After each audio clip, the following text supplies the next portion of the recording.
Hello, hello. Welcome once again to another edition of Quoth the Raven, Lewis Bright Raven. I'm your host, Lewis Bright Raven, 30-year veteran writer, illustrator, editor, and publisher of comics, science fiction, fantasy, horror, and role-playing games. And it is time for another comics review.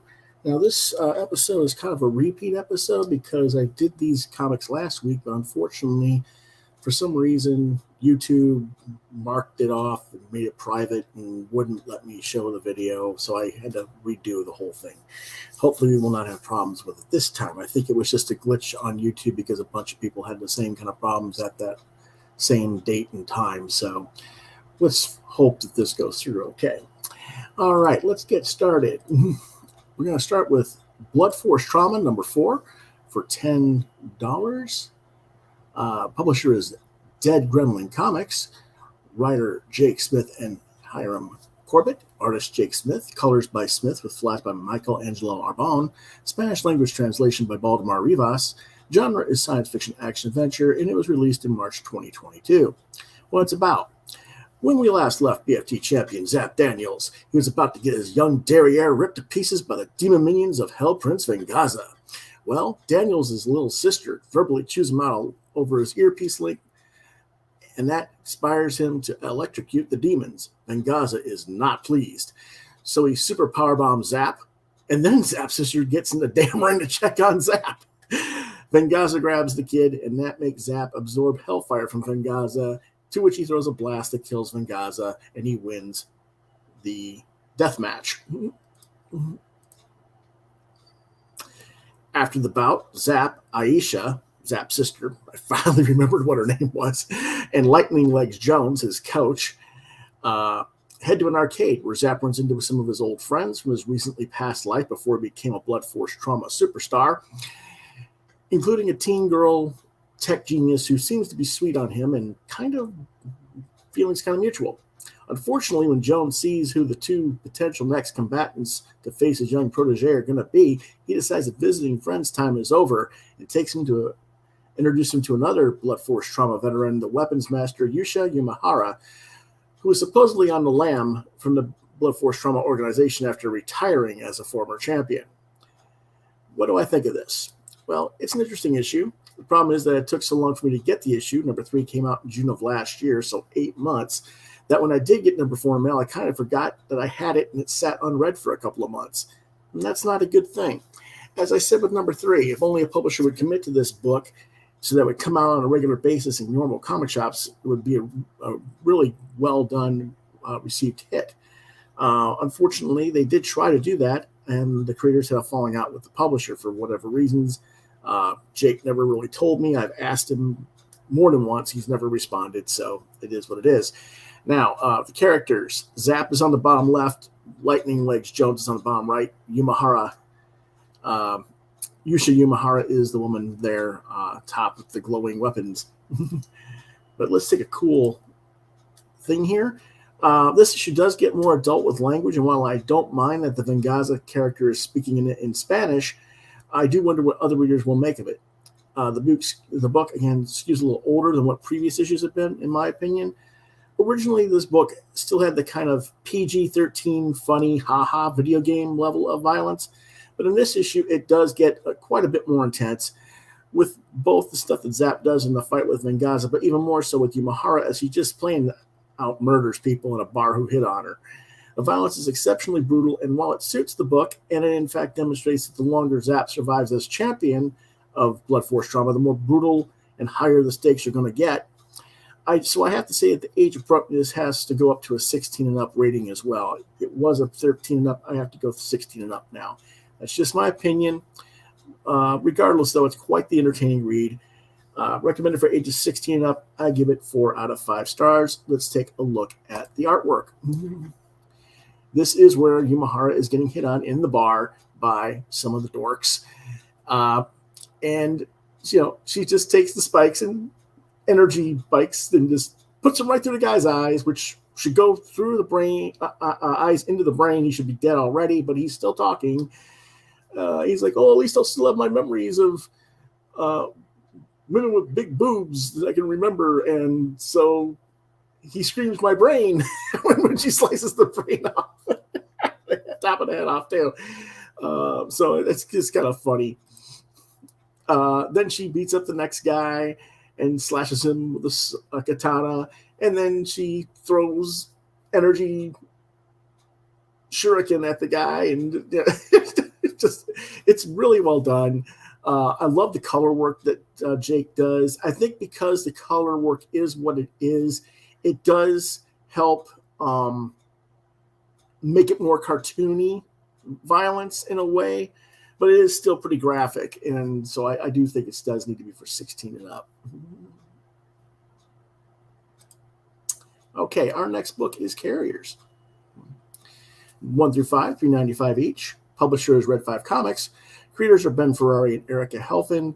The writers are Ben Ferrari, Erica Helfin, Johnny Arnold, and Jay Hewer. The artist, Erica, is not an artist. I thought she was. She's not. She's just a writer. Anyway, Jim O'Reilly, Silas Dixon, Elias Martins, Luis Rivera, Kurt Belker, Kevin Leverett, Jason Kimball, and Federico Guillen. Colorists are Sebastian Valencia, Grupo S. Comic, and Jason Kimball. Letterers are Warren Montgomery, Micah Myers, Jerome Gagnon, and Sebastian Valencia. And when you see a list of names like this, that's not a good sign in my opinion. We'll get into that in just a little bit. It was released from November 2021 through May of 2022. The last issue just came out like a week and a half ago or so. What it's about: a group of 4 weaponized carrier pigeons, Fable, Gladius, Cherry Bomb, and Dark Dove, are a unit who patrol the skies and protect the citizens of New York City from unknown threats to humanity, including gangs of rats, the Croc King, a crew of pirate seagulls, the Falcon Brothers, and other animal mobsters. Then, to make matters worse, there's a court of owls called the Parliament. Gee, I wonder where they got the creators for the book got this idea from. And they start killing these criminals off, and the carriers are at odds with this vigilante group as well. And then finally, the team has to stop an alien technovirus. What do I think? Well, I like the concept of this series, but the execution is just way too uneven, as every single issue has a completely different creative team on it, and the fluidity of writing and art style is pretty much non-existent. Apparently, this was done by choice, which I have to say, really? I find that difficult to understand. One of the biggest pet peeves among fandom is a constantly changing creative team. They like to have one solid, consistent team that they like. So I would think that a publisher would want to stick to that mode. I myself got this book mostly for this cover that you see here, because the center thing looked kind of like a raven. I knew it was going to be carrier pigeons. I mean, I'm not dumb. I know what carriers meant. But it just looked enough like a raven to me to be cool. And, we'll try it. Why not? So that's what I got. And, I waited till I got the whole series, though, because I didn't want to read it issue by issue, in part because I noticed that the revolving art teams were there, and I suspected that I might have quit buying early on if I had read issue by issue, and I would have. I would have quit by issue 3 by Belker, who just wasn't on the same level of quality as O'Reilly and Rivera were in the first 2 issues, and Kimball in number 4 would not have brought me back. These stories are a bit hit and miss as well. I'm not sure if the creators plotted the season out and then treat each episode like a TV series run with different writers per issue or episode. They even call this season 1 on the cover, which implies this was the way they were thinking, which is pretty common right now in comics. Everybody's trying to set it up for kind of like a pilot thing for a TV spinoff or whatever. But there just isn't quite enough solidarity in writing style, and certainly not in the art style, but not in the writing style to make it seem like there was a solid writing room where everyone was on the same wavelength and working in conjunction with one another. Issue 1 and 2, again, were probably the better 2 issues. And I think if Helfet had written the entire series, or maybe even Arnold had written the series, the books would have flowed a little bit better. When so many fans complain about today's comics that feel like TV show pitches, I have to say that if that's something you don't care for, then this book probably isn't for you.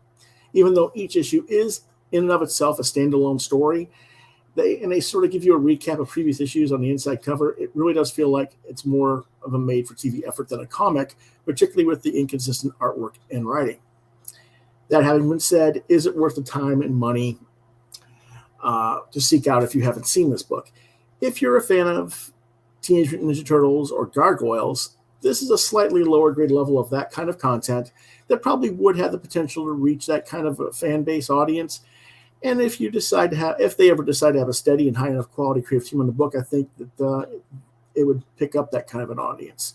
It is recommended for ages 10 and up. Rating 3 out of 5 stars. Is pretty average. And this is some of the artwork.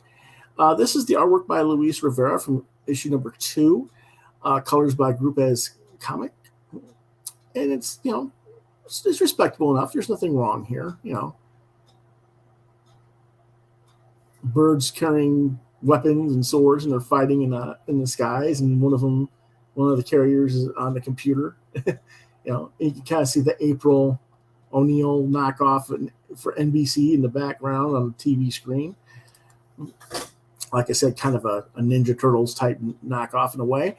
This is art from Carriers number 3 from Kurt Belker and Kevin Leverett, however, and you can see that the art is completely different. It's not that it's bad art, but compared to the previous art, it's just not quite on the same level of quality, in my opinion. And I didn't really care for it as well. It didn't really ring. It didn't sell to me as well. It doesn't mean it was bad art, and if this had been the art from the beginning, I probably would have been okay with it. But when you go from someone else that's better to someone who's worse, noticeably worse, it doesn't help. And then this is Jason Kimball's art in colors, and it's arguably even less quality. So there you go. That's what I think is kind of hurting this book in a way. And then we go to Federico Guillen for Carriers 5, and the art improves again. This is not bad. It's not as good as Rivera in issue number 2, but it's better than Kimball in issue 4, and it's about the same level of quality, maybe a little bit better than the guy from issue 3, Belker.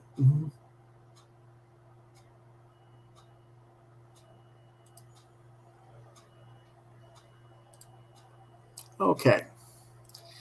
What else do we have? We have Daisy 1 through 5. This is from Dark Horse Comics at $3.99 each. The writer illustrator is Colin Lorimer, pardon me. Colorists are Joanna La Fuente. Oof. She's on all 5 issues, and then Anita Vu also does part of the colors for issue number 1. The letter is Jim Campbell. The genre is horror, and it was released from December 2021 to April 2022. And what it's about. It's a modern-day biblical horror series where a woman enters a rural town looking for her missing child. Meeting a kind sheriff, or she thinks a kind sheriff, the woman named Lindsay persuades him to help her follow a lead that could lead her to her missing son.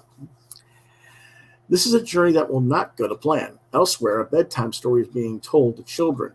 This is a frightening story, one containing giants and angels.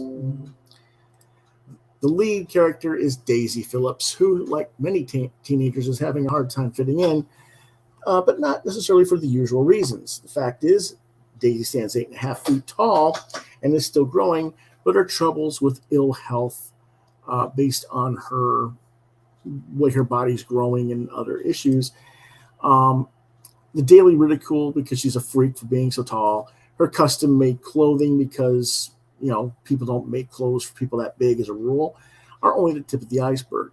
She may well be descended from a race of cannibalistic giants spawned from the outcasts of heaven.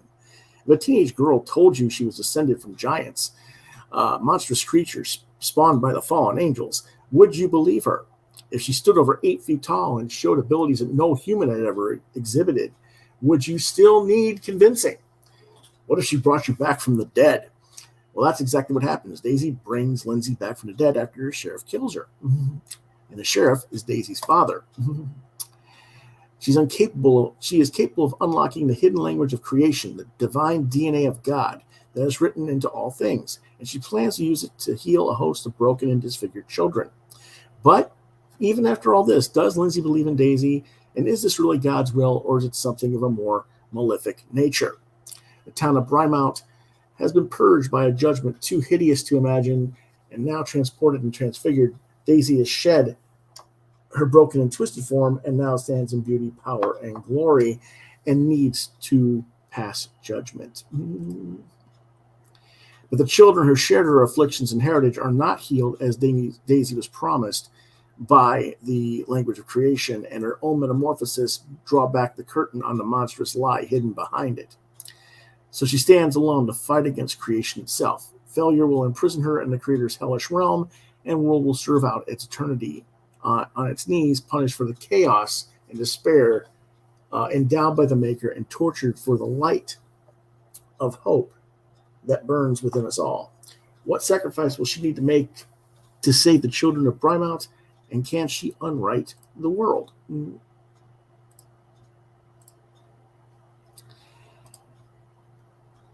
if she can, does she have the strength and wisdom to write a new world for a better tomorrow? What I think is this should really be a sleeper hit series this year. It ought to be a shoo-in for a nomination for different awards, like the Eisner Award for 2023 for the Best Limited Series. Pretty much every major award for the comics. I just can't think of them all right now, other than the Eisners. But every industry award, I could see this on the short list, if not one of the people to get nominated. Laura Moore is becoming a really underrated player in the business in comics, having done other series like The Hunt and Harvest for Image, which you should also check out. And I certainly would recommend this to fans of shows like The X-Files or Stranger Things, to fans of Stephen King. I think it skews a little bit too more to the mature side, and there are certainly some graphic scenes here and there. So it's definitely more of a 16 and up book. But if your younger teenager is into the type of stories I've just alluded to, if they're into Stephen King, if they're into Stranger Things, if they're into the X-Files, and you as a parent are all good with it, go for it. But I recommend it for ages 16 up. I give it 4 out of 5 stars. Let's take a look at some of the art. This is Daisy getting out of bed, trying to change into her clothes. She's got put glasses on. She's got hearing aids. Her teeth is all, as you can see, she's got weird looking, ugly teeth. The braces on, everything. And she goes out with a giant cane out to where the kids are reading the Bible. And as you can see, she's got braces for her lower legs as well. And then they're talking about the story of the fallen angels and stuff here. And the artwork here is just really well done. I like the coloring done here as well. Just a really nice, well done book. And then this is Lindsay after she's been brought back from the dead. And she's trying to, Daisy's like telling him, no, we have to keep to the plan. We have to stop my father, just us. We can't call the police. We can't call anyone else. And she's explaining to Lindsay that the Nephilim, the fallen angels, are here and everything, and the giant cannibalistic creatures from they're the cursed offsprings of angels and humans, and that's basically what she is. But only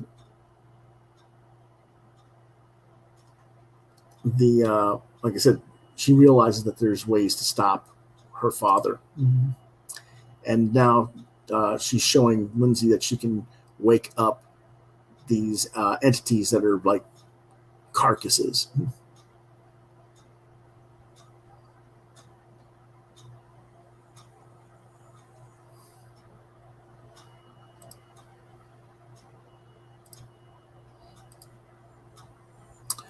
Next book is Last Flight Out, number 1. We're going to go through the whole series 1 through 6. Number 1 is $3.99. All the books are $3.99. This originally came out in September. Writer Mark Guggenheim, artist Eduardo Ferragamo, colors by Marcelo Costa, lettering by Diego Sanchez. Apocalyptic science fiction. With Earth rendered uninhabitable, Humanity has chosen to evacuate to the stars, but with just 24 hours left until the last arc designed to evacuate all of Earth's residents leaves forever, the designer's estranged daughter goes missing, coercing the president to get a special task force team to take him to Chicago to collect his daughter. The air transport is taken out in a crash, killing part of the crew. Now they have to make it to Chicago by foot, find the girl, and somehow get back to California on the ark in under 24 hours. Now, what I think is this book is going to trigger everybody. If you're annoyed by the COVID situation in the real world, and when this was coming out last September, most of us were, I definitely can't recommend the book to you because this takes that concept to the next level. If you're annoyed by President Biden evacuating people from Afghanistan, leaving people behind, and that left a bad taste in your mouth, then this book is not for you, because this book is very much about the entire planet and having only so many people to get to evacuate before the extinction level event. And Guggenheim isn't even addressing the significance of that. He's just concerned about writing about this one guy, this parent, trying to get his estranged daughter, a daughter of which he's never been there for in their entire lives, which is what is explained throughout the book. Speaking of which, if you're the child of an absentee parent, do not get this book. It's just going to leave you very angry, as the story is all from the absentee parent's worldview for the first 2-3 issues. Now, if none of that bothers you, or you can compartmentalize the difference between real world issues and a fiction story, it's still not that great a story. Like I said, it's all from the perspective of the parent, and we don't even know what his daughter really wants until we meet her in like the end of issue 2 or early issue 3. She'd rather die on Earth and figures why should he even give a shit when he hasn't been there for her all of her life. We will, I hope, get around to seeing the daughter and her point of view, but already 2 of the military folks are dead. They've expressed that one of the military team, the pilot who's a woman and a mother, isn't exactly appreciating the idea of this mission and is scared she's not going to make it back to the Ark and her family is going to be shattered by her loss. I hope Guggenheim isn't going to telegraph her death. That seems a little bit too obvious to me, but we'll get into that. So far, it's just not that impressive of a story, but the idea had potential. I'm not sure that this would have been picked up by Dark Horse, however, if Guggenheim was not the writer. I gave it 2.5 stars, recommended for ages 16 and up. Issue number 2, with less than 24 hours to go until the complete evacuation of Earth, scientist Ben Kaywood has to find his daughter in the lawless wasteland that is Chicago, Illinois. Only Sarah Kaywood has no intentions of going anywhere. She's a scientist that believes in trying to save the Earth, not evacuate it. This, coupled with the long-standing estranged relationship between the two, well, this makes for an interesting reunion now, doesn't it? I think it's pretty damn clear that Sarah wants nothing to do whatsoever with her father. What's next? Does he force her to go with him in his military escort? She's an adult and a free citizen. She has every right to choose not to go, I suspect. It's not quite as triggering as the first issue was, but again, we go through this entire issue from Ben's perspective and only get the twist at the end when Sarah tells him she's not going with them. This is only a 6-issue series. We don't have time to lollygag around in Ben's memories of all the times he's been a bad father to her while they're searching. 27 pages of story, and 4 pages of it was that. Another 2 pages was a trigger scene to another memory that, thank God, we didn't get thrown into a flashback. Another 2 pages was basically scenes of emails between the father and the daughter. We're talking about a third of the book just treading water of what the hell we already know. Where is the editing on this book? Much of this could have been cut and should have been cut. It's not giving any real sense of Ben or Sarah as characters. Not really. It's just recycling what we've already been told. And that's a big problem for me as a reader. I would have been preferred had the story been moving forward. Get them through obstacles without the aimless backstory. Now maybe by next issue we'll get Sarah's point of view and that'll change things, but maybe it won't.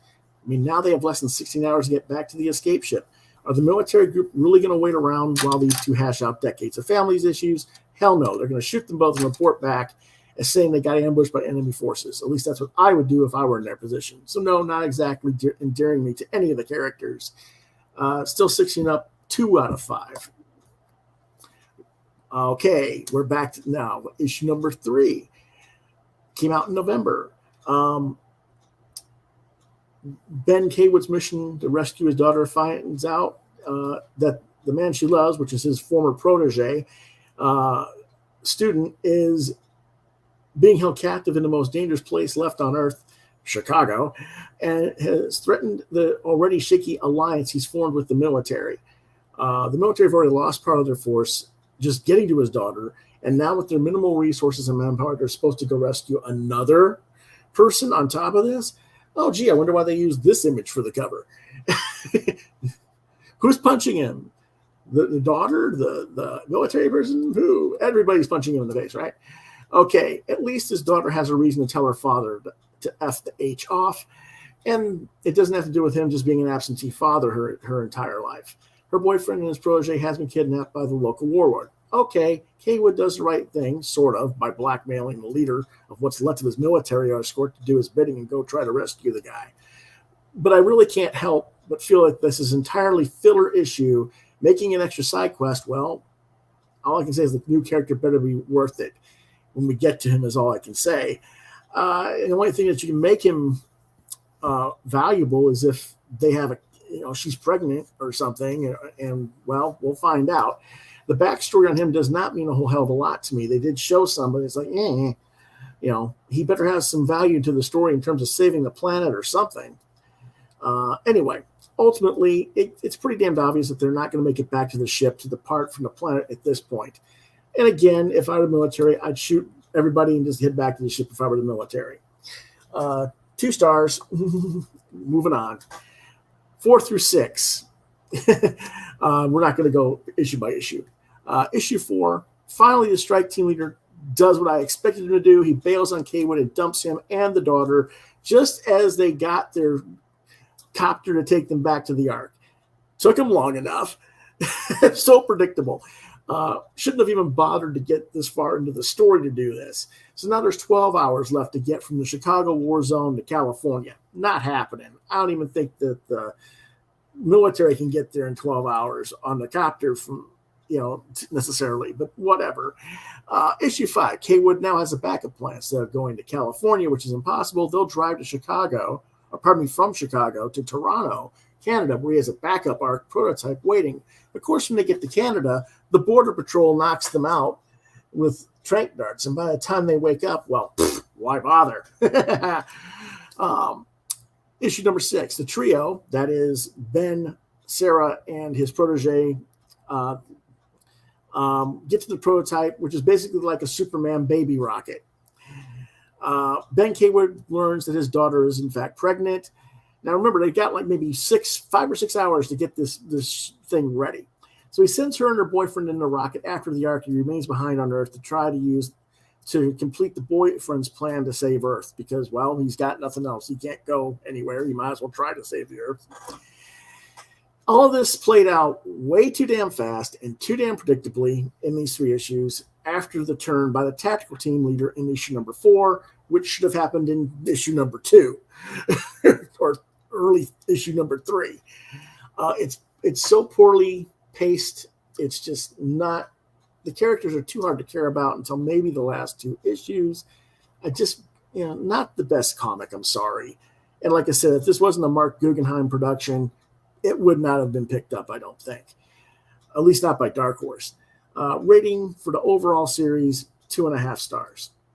Here's some of the, okay, that's it then. All right. It is what it is. Last time it took over an hour. Did this very quickly this time.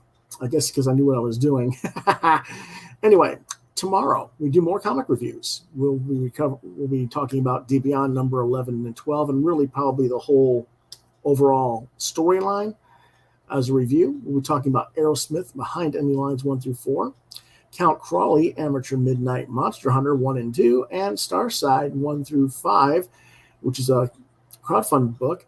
I've had the creators on before. We've promoted Starside a couple of times.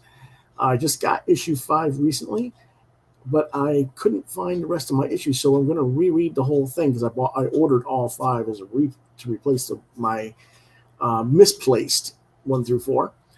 And I'll reread them, and we'll talk about the whole series, and we'll do that tomorrow. So, if you enjoyed this episode,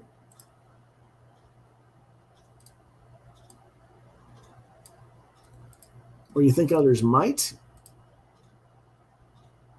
I'd appreciate it, as always, if you'd hit the like, share, and subscribe buttons to continue to get content from my channel. As always, I thank you for watching and for your support. You want to contact me? Facebook, Lewis.BrightRaven. At Twitter, LewisBrightRave2. DeviantArt.com/BrightRaven is where you can find some of my artwork. You've been watching Quoth the Raven, Lewis Bright Raven, exclusively on YouTube. Questions, comments, if you want to commission artwork from me, Quoth the Raven, LBR72@gmail.com is the place to check me out. Reach out to me. If you don't reach out on Facebook or Twitter, and if I don't get back to you within a day or two on the Gmail account, try lewisbrightraven@yahoo.com. That's all we have for today, folks. We will see you tomorrow. Have a great day. Have a great week. We will see you next time.